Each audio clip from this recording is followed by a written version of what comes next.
आज जो खबर आपके सामने लाने जा रहा हूं, वह कोई आम राजनीतिक बहस नहीं है।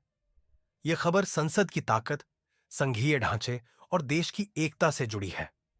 यह एक ऐसा राजनीतिक विस्फोट है जिसने दिल्ली की सत्ता के गलियारों में खामोशी फैला दी है और बीजेपी की रणनीतिक चतुराई को पहली बार एक ठोस दीवार से टकरा दिया है।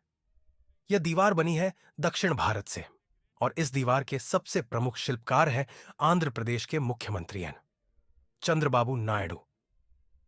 वही नायडू जो कभी एनडीए के सबसे भरोसेमंद सहयोगी माने जाते थे, दशकों से जिनका नाम दक्षिण भारत की परिपक्व और तकनीक प्रेमी राजनीति का पर्याय रहा है। आज वही नायडू दिल्ली की सत्ता को सीधी चुनौती दे रहे हैं।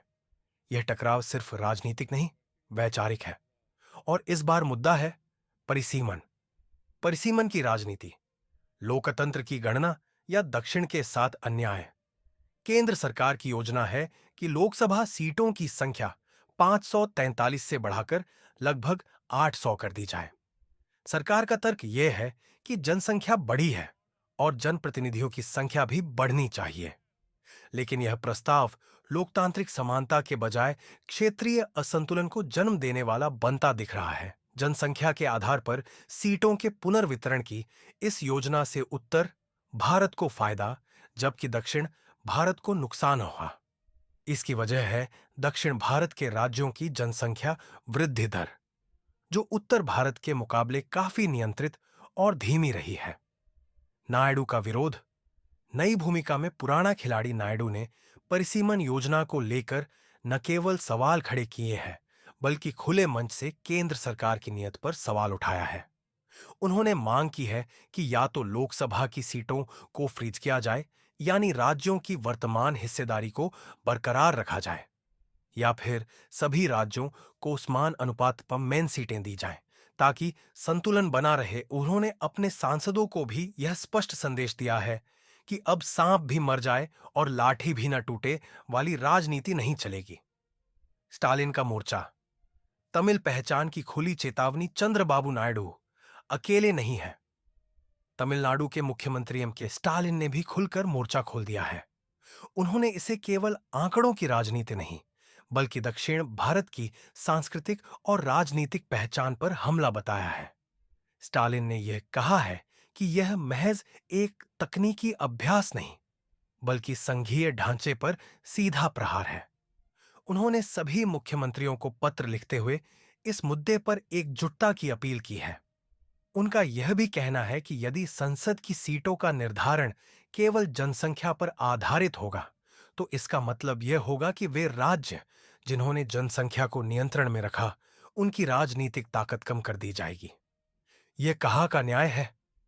संख्या का गणित। आंकड़ों से समझिए अन्याय की कहानी। परिसीमन के संभावित प्रभाव को आंकड़ों में देखें तो तस्वीर और साफ होती है। उत्तर प्रदेश की लोकसभा सीटें 80 से बढ़कर 121 हो सकती हैं। आंध्र प्रदेश को महज 12 अतिरिक्त सीटें मिलेंगी, कुल 37।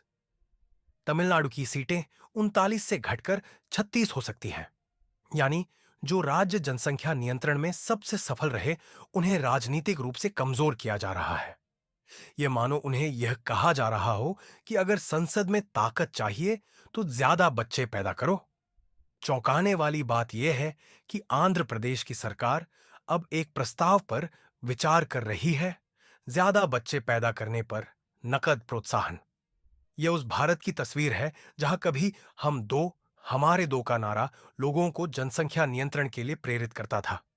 आज वहां एक मुख्यमंत्री को मजबूर किया जा रहा है कि वह अपने नागरिकों से कहे, हम तीन, हमारे चार।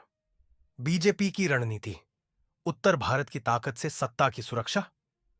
मोदी सरकार और बीजेपी को दक्षिण भारत में राजनीतिक समर्थन कभी व्यापक स्तर पर नहीं मिला। तमिलनाडु, केरल, तेलंगाना और आंध्र प्रदेश जैसे राज्यों में बीजेपी की पैठ सीमित रही है। इसीलिए राजनीतिक पर्यवेक्षकों का मानना है कि परिसीमन की यह रणनीति उत्तर भारत में अपनी पकड़ मजबूत करने और दक्षिण भारत की आवाज को कमजोर करने का तरीका बन सकती है। गृह मंत्री अमित शाह ने हाल ही में कहा कि मैं दिल्ली में रहता हूं, लेकिन मेरे कान तमिलनाडु की तरफ रहते हैं। यह एक अच्छी राजनीतिक पंक्ति जरूर है, लेकिन सच्चाई ये है कि आज दक्षिण भारत की राजनीति दिल्ली के कानों के बाहर हो रही है। संघीय ढांचे पर संकट, यह सिर्फ दक्षिण की लड़ाई नहीं। अब सवाल यह है कि क्या केंद्र सरकार इस दबाव को झेल पाएगी? चंद्रबाबू नायडू के पास लोकसभा में 16 सांसद, स्टालिन के पास तमिलनाडु की सरकार है जहां बीजेपी का कोई प्रभाव नहीं, और नीतीश कुमार का बदला रुख इस मोर्चे को और मजबूत बना सकता है। अगर ये तीनों नेता एक साझा मंच पर आते हैं तो परिसीमन महज एक प्रशासनिक प्रक्रिया नहीं रह जाएगी, यह भारत के संघीय ढांचे की असल परीक्षा बन जाएगी। यह लड़ाई अब नायडू और स्टालिन की निजी राजनीतिक महत्वाकांक्षा की नहीं, बल्कि उन तमाम राज्यों की आवाज बन गई है जो कह रहे हैं, भारत केवल उत्तर भारत नहीं है। देश की एकता का असली इम्तिहान इस संघर्ष ने यह साफ कर दिया है कि देश के अंदर छुपे हुए क्षेत्रीय असंतुलन अब सतह पर आ चुके हैं। यह समय है जब दिल्ली को यह समझना होगा कि एक मजबूत भारत के लिए एक संतुलित और सम्मानजनक संघीय ढांचा आवश्यक है। नहीं तो दक्षिण बनाम उत्तर की यह दरार आने वाले वर्षों में लोकतंत्र की नींव को हिला सकती है।